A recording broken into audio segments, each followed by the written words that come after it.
Hello साथीहरु नमस्कार। यो भिडियोमा देखिराख्नु भएको आज हामीले यो बाख्रा चराइराखेको अवस्थामा यो भिडियो बनाइराछौं। तपाईहरुले हेर्न सक्नुहुन्छ। यसरी बाख्राहरुले आफै चरनमा आफ्नै मनले चरेपछि यहाँ दुध हेर्न सक्नुहुन्छ। सबैको दुध भरिएको छ। एकदम दुध उत्पादन पनि बढी हुने अनि पौष्टिक तत्वहरू चाहिने जस्तै कपर कोबाल्ट अब अरु जस्तै अरु कुरा अब प्रोटिनहरू भयो हैन, मिनरल्सको सबै परिपूर्ति हुन्छ र बाख्राले चाहिने मिनरल्सहरूको पूर्ति भई र मस्त अगाइन्छ पनि। यसरी अब आफैले छानी लोकल घाँसहरू मजाले खान पाएपछि बजार बाख्राहरू छिटो बढ्ने अनि सँगसँगै एक्सरसाइज पनि हुन्छ। हेर्न सक्नुहुन्छ बाख्राहरू। यस्तो बाख्राहरूको तपाईहरुलाई पाठा पाठी चाहिएको छ भने हामीलाई माथि देखाइएको नम्बरमा सम्पर्क गरेर आउन सक्नुहुन्छ। हेर्न सक्नुहुन्छ यहाँ सबै बाख्राले आज हामी चराइराखेको अवस्था छ। तर यसरी बाख्रा चराउँदाखेरि तपाईहरुले एउटा कुरा चाहिँ मेन ख्याल गर्नुपर्छ। त्यो कुरा यो हो कि तपाईहरुले बाख्रा चराउँदाखेरि यसरी अब सधैं एउटै ठाउँमा नचराउने। एउटै ठाउँमा चराउनुहुन्छ भने जुकाको समस्याहरू देखिन सक्छ।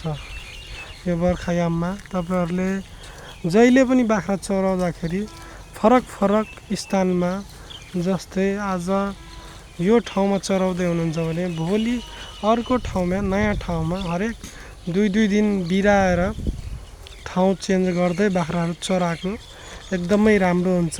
किनकि त्यहाँको जुकाहरू पनि अब पलाउन पाउँदैन। जुकाहरू पनि त्यहाँ बसेको हुन्छ। त्यो कारणले त्यहाँको अब यो हाम्रो घामले जुन हुन्छ घामले नष्ट हुन्छ। धेरै घाम भएपछि अनि त्यहाँ डेली चराउनु भयो भने त्यहाँ जुकाको एकदमै बढी सम्भावना हुन्छ। जस्तै यसमा बढी जसो यसरी डाइरेक्ट साइकल भएको जुका भनेको हेमंकस हो। हेमंकसको एकदमै धेरै सम्भावना हुन्छ। फेरि हेमंकस भनेको यस्तो जुका हो, यो तपाईको एबोमोजममा पाउने जुका हो। यो सिधै यसको डाइरेक्ट साइकल हुन्छ। घाँसबाट सिधै घाँस खाएर सिधै यसको लाइफ साइकल सुरु भइहाल्छ। यो एबोमोजममा गएर पेटको ट्रु स्टोमकमा गएर तपाईहरुलाई एकदमै ठुलो हानि गर्छ। बाख्राहरूलाई तुरन्तै तपाईको 24 घण्टा नपुग्दै या 24 घण्टा भएर पनि तपाईको 2-3 दिनमै तुरन्तै यसको रिजल्ट आउँछ। यो हेमंकसको लक्षणहरू देखाउन थालिहाल्छ। बाख्राहरूमा हेमंकस भएपछि छिर्ने अनि यो तल्लो बङ्गारा, यो मुखको तल्लो बङ्गारा सुनिने र पानी जमे जस्तो हुने। अनि यसको उपचार फेरि हाम्रो नेपालमा अहिले छैन यसको चोइस अफ ड्रग। यसको चोइस अफ ड्रगमा तपाईको क्लोजेन्टल भन्ने औषधि हुन्छ जुन इन्डियाबाट पाउँछ। अब इन्डिया जान हामीलाई गाह्रो छ इन्डियाबाट औषधि ल्याउन। त्यो भएर अनि अब यसको वैकल्पिक उपचारहरू जस्तै अक्सिक्लोजेनेट, लिभामिसोल हामीले खुवाउने गरेको छौं। त्यही भएर त्यस्तो अब भइसकेको छ भने तपाईहरुलाई त्यस्तो अक्सिक्लोजेनेट ट्याब्लेट अब प्राविधिकको सरसल्लाहले खुवाउनु होला। कति डोजमा खुवाउनु पर्छ र कति दिन खुवाउनु पर्छ। हुन त जुकाको औषधि 1 दिनले नै खुवाउनाले पनि काम गर्छ। तर कतिपय अवस्थामा त्यो उक्त औषधि कति दिनसम्म पनि खुवाउनु पर्ने अवस्था आउँछ जब हेमंकसले ग्रसित हुन्छ। त्यही भएर यो जुका लागिसकेको छ यस्तो बर्खायाममा तपाईहरुलाई बाख्राको मोर्टालिटी भइराछ भने त्यस्तो अवस्थामा तपाईहरुले प्राविधिकको सरसल्लाहले अगाडि बढ्नु होला।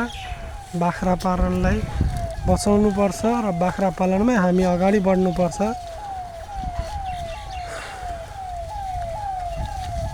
तपाईहरुलाई यस्तै पाठापाठी चाहिएको छ भने माथि देखाइएको नम्बरमा सम्पर्क गरेर आउनु होला। अनि यो भिडियोलाई सकेसम्म धेरै भन्दा धेरै शेयर गरिदिनु होला र सब्स्क्राइब गर्न यो च्यानललाई नबिर्सिनु होला। यसरी तपाईहरुको एउटा सब्स्क्राइबले हामी अगाडि बढेर अझै जानकारीमूलक भिडियो लिएर आउने छौं। आजको भिडियोमा यति यो सानो जानकारी दिँदै म बिदा हुन चाहन्छु। तपाईहरुलाई अरु केही जानकारी चाहियो भने कमेन्ट गर्नु होला। धन्यवाद।